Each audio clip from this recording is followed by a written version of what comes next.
गद्यांश में बताया गया है कि पाकिस्तान के उपजाऊ पंजाब प्रांत में स्थित एक छोटे से गांव में रहीम नाम का एक बहुत मेहनती किसान रहता था।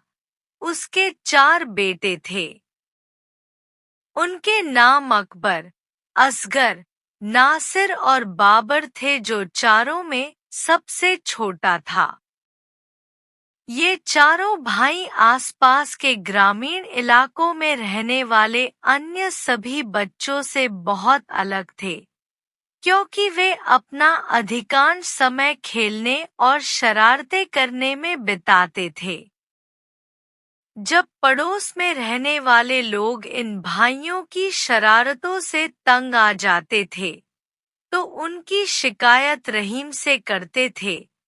तब वे सभी शरारती भाई भुलक्कड़ हो जाते थे और अपना वादा निभाने का इरादा न रखते हुए पड़ोसियों से माफी मांगते थे। गांव में एक प्राइमरी स्कूल था। रहीम ने अपने चारों पुत्रों को इस आशा से वहां भर्ती कराया कि उनमें कुछ अनुशासन स्थापित किया जाएगा। लेकिन ये सभी भाई प्रतिदिन बहुत देर से स्कूल जाते थे, और चाहे शिक्षक उन्हें कितनी भी बार डांटे, वे अपने तरीके नहीं बदलते थे। रहीम बहुत दयालु व्यक्ति थे और वह कभी भी अपने पुत्रों से कठोर बात नहीं करते थे, बल्कि वह उनके साथ बैठते थे और तर्क देकर उन्हें समझाने की कोशिश करते थे। प्यारे बेटे, दयालु पिता ने एक दिन बड़े प्यार से कहा, आप लोग अभी भी बहुत छोटे हैं और अपना सारा समय खेलने में बिताते हैं। लेकिन अगर आप इस उम्र में मेहनत करना नहीं सीखेंगे तो जब आप लोग बड़े होंगे तो कुछ नहीं कर पाएंगे। सभी पुत्रों ने बड़े उत्साह से एक स्वर में कहा, फादर जॉन, बिल्कुल भी चिंता न करें, हम जल्द ही सब कुछ सीख लेंगे, हम वादा करते हैं। लेकिन जैसे ही उनके पिता उन्हें एक और मौका देने के लिए सहमत हुए, चारों भाई तुरंत अपना वादा भूल गए और जल्द ही वे अपने पुराने तरीकों पर लौट आएंगे और जहां भी जाएंगे, उत्पात मचाते, विनाश और बर्बादी करते नजर आएंगे। यदि कोई उनसे कुछ करने को कहता तो वे तरह-तरह के बहाने बनाने लगते, जबकि वास्तव में ये चारों भाई बहुत आलसी और कामचोर थे। फिर इसी प्रकार दिन, महीने और वर्ष बीतते गए और ये चारों बड़े होकर जवान हो गए। उन्होंने बिल्कुल भी पढ़ना लिखना नहीं सीखा और न ही अपने पिता की मदद के लिए खेत पर कोई काम किया। वे अपनी मनगढ़ंत बकवास और कठिनाइयों के लिए हमेशा एक दूसरे को दोषी ठहराते रहेंगे। और उनमें से किसी ने भी एक बार भी अपने बुरे व्यवहार के लिए जिम्मेदारी स्वीकार नहीं की। आखिरकार, रहीम एक कमजोर और बूढ़ा आदमी बन गया, लेकिन फिर भी उसे पूरे दिन खेत पर अकेले काम करने के लिए मजबूर होना पड़ा। एक बूढ़े आदमी के लिए यह बहुत काम था और रहीम को वे दिन बहुत कठिन लग रहे थे। फसल की पैदावार भी कम हो गई और इसके साथ ही वह धन भी कम हो गया जो वह बाजार में फसल बेचकर कमा सकता था।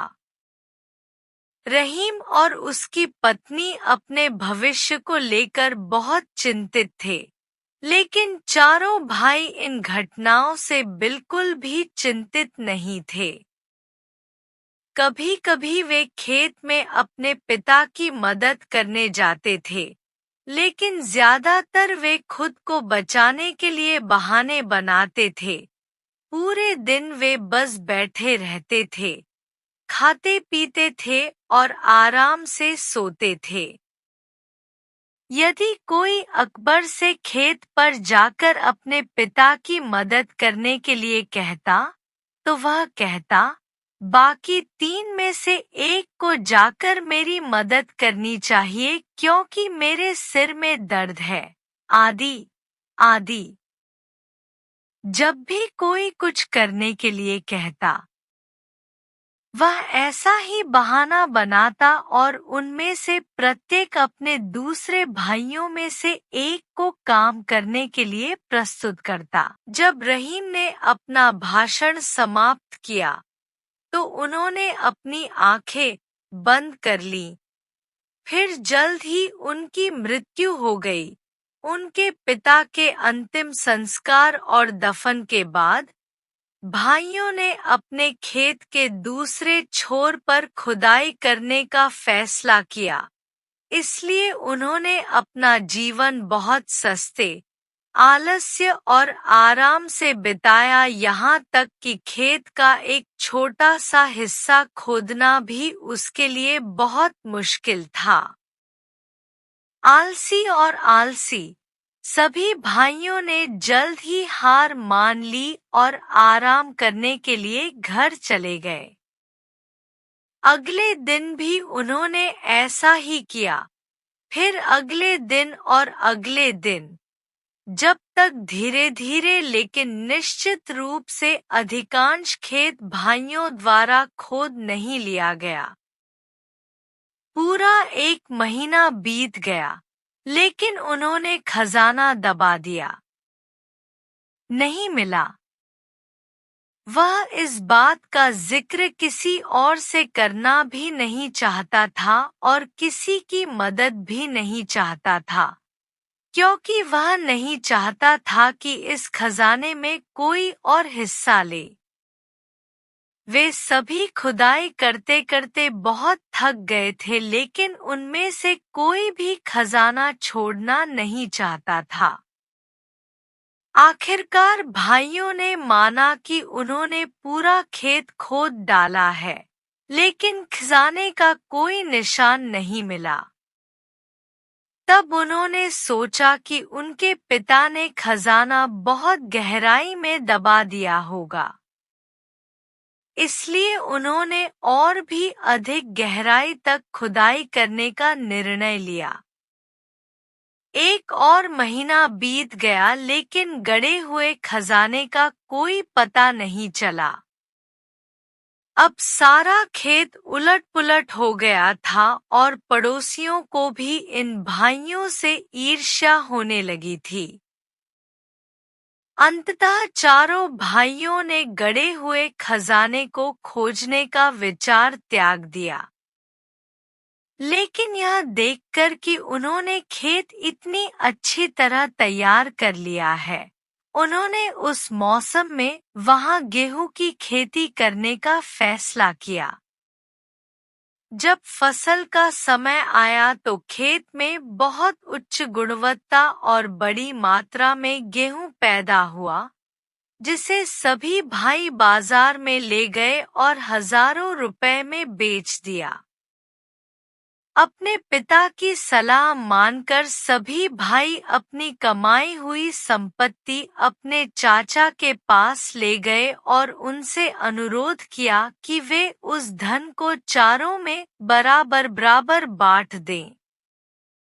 उनके चाचा को चारों भाइयों पर गर्व हुआ और उन्होंने कहा, शाबाश मेरा भतीजा, तुमने आखिरकार साबित कर दिया कि तुम मेरे मेहनती भाई रहीम के मेहनती बेटे हो।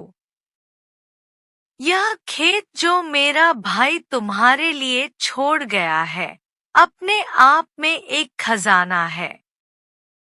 और अगर आप इसी तरह मेहनत करते रहेंगे तो इसका फल आपको हमेशा मिलता रहेगा। अगले साल चारों भाइयों ने कड़ी मेहनत करके गेहूं की खेती की। इस बार पैदावार पहले से भी ज्यादा हुई और जब उन्होंने इस गेहूं को बाजार में बेचा तो उन्हें पहले से भी ज्यादा पैसे मिले। कुछ वर्षों तक इसी तरह काम करने के बाद चारों भाई काफी अमीर हो गए और अपने काम में खुश हो गए। अंततः यह स्पष्ट हो गया कि अकबर, असगर, नासिर और बाबर ने गड़े हुए खजाने का रहस्य सुलझा लिया। असली खजाना उसी का इनाम था। कड़ी मेहनत और अनुशासन।